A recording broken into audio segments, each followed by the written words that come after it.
تو خیر ہمارا اس وقت موضوع بحث جو ہے وہ ولایت تکوینی ہے۔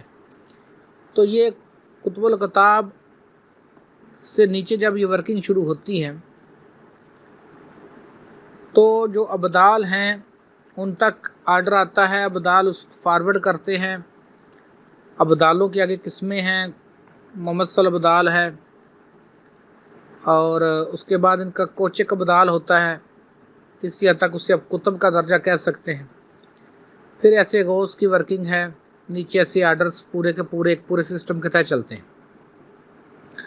آپ کی جو کائنات ہے، اس کائنات میں اربوں خربوں مستقل نظام ہیں اور اربوں خربوں ہی غیر مستقل نظام ہیں۔ آپ کی کائنات میں ہر وقت ایک تغیر ہے، اور اس تغیر کو چلانے کے لیے یہ تکوینی نظام ہوتا ہے۔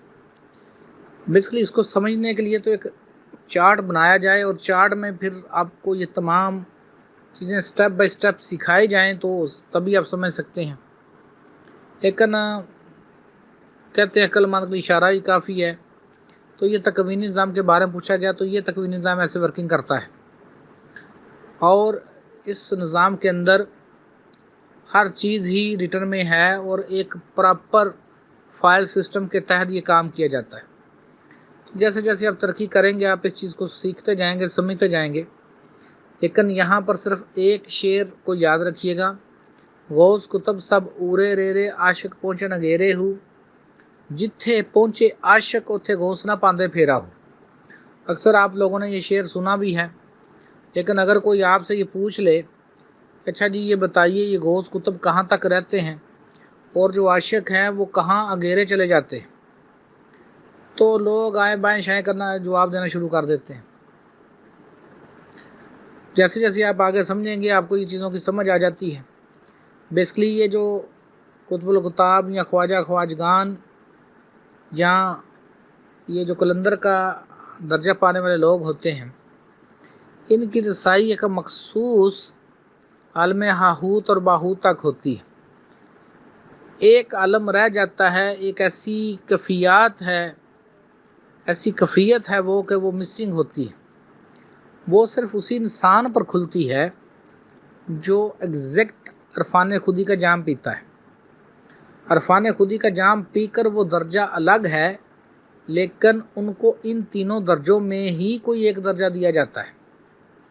یہ بات ذہن میں رکھیے گا، اس شخص کے پاس جو عرفان خودی کا جام پی لیتا ہے اس کا درجہ الگ ہوتا ہے، لیکن ان تینوں میں سے کوئی ایک سیٹ اس کے پاس ہوتی ہے، اور بعض لوگ ایسے ہوتے ہیں جن کے پاس یہ تینوں سیٹیں ہی بیک وقت ہوتی ہیں۔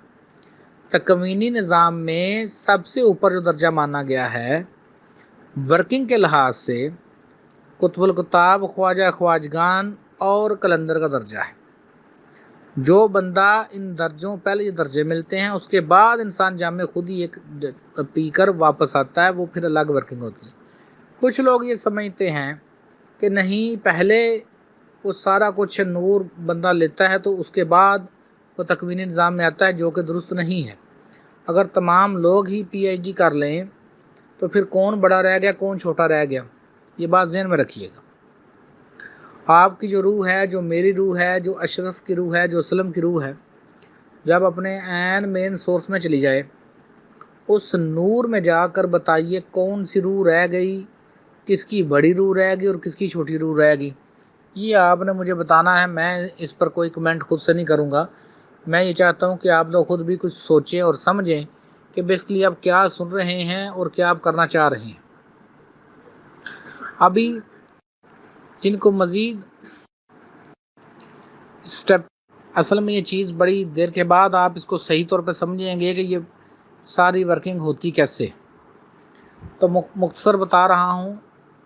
کائنات کا نظام چلانے کے لیے اللہ پاک کے حکم کے تحت یہ عظیم ہستیاں ابرار سے لے کر خواجہ خواجگان، کتب الکتاب اور قلندر تک یہ ترتیب سعودی میں نے بتایا ہے، اور جو ترتیب نزولی ہوگی اس میں کتب الکتاب، خواجہ خواجگان اور قلندر کے نیچے ساری ورکنگ آتے ہوئے ابرار تک آئے گی۔